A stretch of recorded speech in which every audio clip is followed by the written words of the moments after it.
Okay, so the last part of this screencast is going to be to show you how to conclude your summary. So if we take a look back at the performance task and what we're being asked to write, in the last bullet point it says, conclude your summary by telling why the article is useful or important.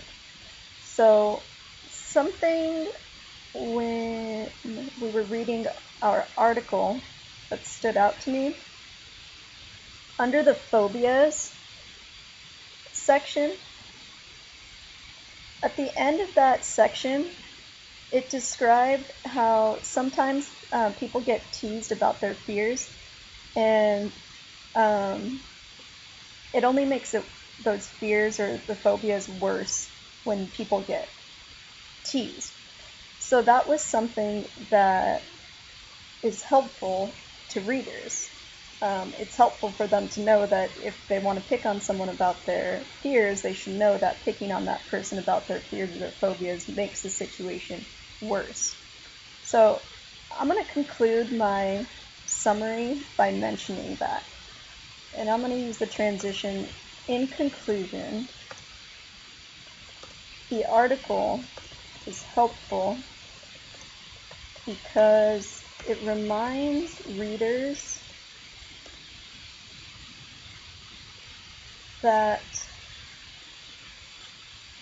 overcoming a fear is difficult, that because overcoming a fear is difficult,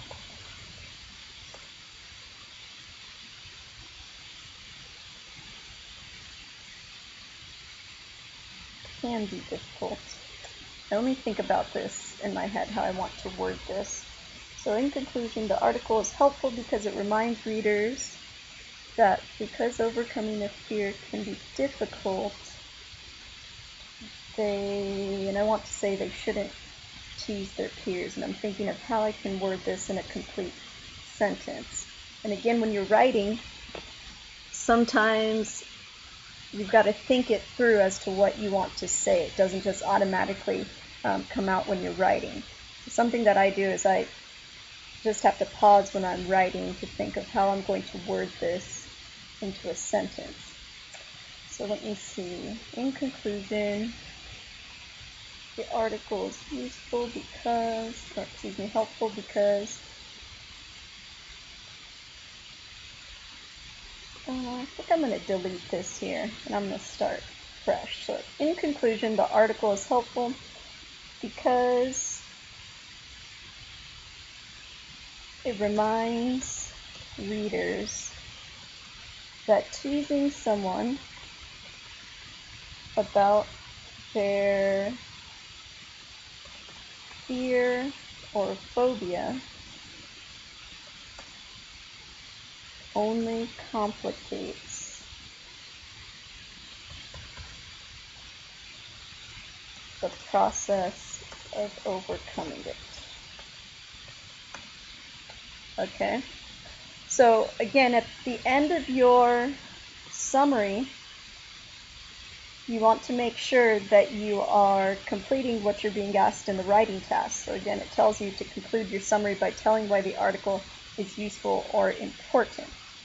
So again, that last one or two sentences of your summary should describe why the article was useful or important. I'll be more specific here since they're asking for useful or important, and I'm going to say, in conclusion, the article is useful because it reminds readers that teasing someone about their fear or phobia only complicates the process of overcoming it. Okay? And then one thing, when I'm done writing, I again go through and read what it is that I wrote just to check for any grammatical errors, or maybe there's a line I forgot to cite. So I can go back and do that when I reread my summary. And also don't forget to write your name, date, and the period somewhere at the top. Well, I hope these screencasts were helpful in writing your summaries. And if you have any questions, you can ask me during class, or if you're at home, you can send me an email. Okay?